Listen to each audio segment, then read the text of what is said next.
Good afternoon from Los Angeles, California. I'm Dr. Ryan Ava. As you know, and as we have talked about this every day and every step of the way, we now have the executive summary of the charges that shows sufficient evidence for the DOJ to charge a disgraced Trump on the 4 referrals that the committee has specifically made. Now, 3 of the 4 charges are supported the strongest: obstruction of a congressional proceeding, including pressuring Mike Pence, conspiracy to defraud the American public of a fair and free election, and false statements in the full slate of electors. However, despite it being good for the committee to have presented insurrection, it might be an uphill battle for the Justice Department to try to charge a disgraced ex-president with it. But it is noteworthy that only one of those charges alone carries a 25-year possible sentence. So we are talking about incredibly serious charges here, even if they don't go with the insurrection. Now, with regards to the transcripts, there's going to be a lot, and we are going to find out shortly how voluminous they are.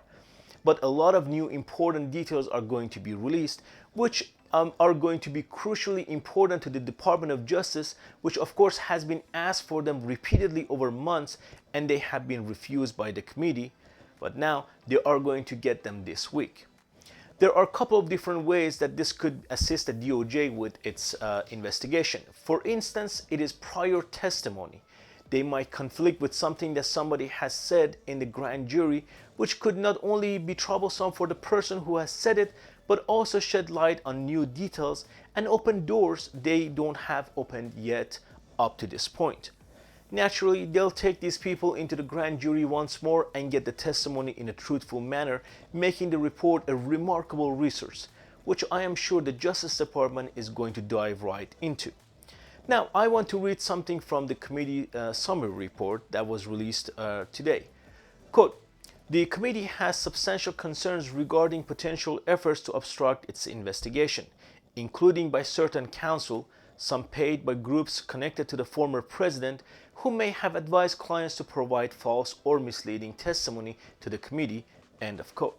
And they go into detail saying that this counsel told a witness, for instance, to say she did not recall when she did recall. Talk about handing the Justice Department resource. This is a huge resource, of course. It is a pool of people who seem to have criminal liability for trying to lie to Congress, and their lawyers telling their clients essentially to lie and say they don't recall when they, in fact, do absolutely recall. And of course, this means that the special counsel now has basically access to this entire group of individuals with their transcripts, with the committee evidence, who he can try to flip by reminding them how exposed they are legally, which puts them in great deal of legal jeopardy, encouraging them to cooperate with him in his investigations, looking at the actions of the one-term, twice impeached ex-president. Now, there is one other person who is named in 2 specific charges, and that of course is John Eastman, the attorney that outlined the coup. He said that he has not received a subpoena in the DOJ criminal probe. Here is more on that from legal analyst over at CNN. One of the people that is named, the whole point, as we were just talking about with Congresswoman Murphy, is right. Donald J. Trump and others. Now, there's one other who is named in 2 specific charges, and that, of course, is John Eastman, the attorney. He said something today. He tried to poo-poo the whole thing, but he said something that could be important. John, he said he has not received a subpoena in the DOJ criminal probe. So he hasn't been subpoenaed. What does that say? It could say he's going to get a target letter soon. Yeah. They don't need him. They assume probably if he comes into the grand jury, he'll take the 5th and won't be a witness in any circumstances.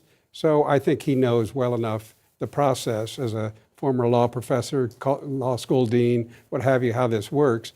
He shouldn't expect a subpoena until the time is right. It's not right yet. What is the bottom line in terms of what you think this does for the DOJ? You heard Rod Rosenstein earlier say, he doesn't think this will impact them. But what does it mean for the timing of a DOJ indictment decision?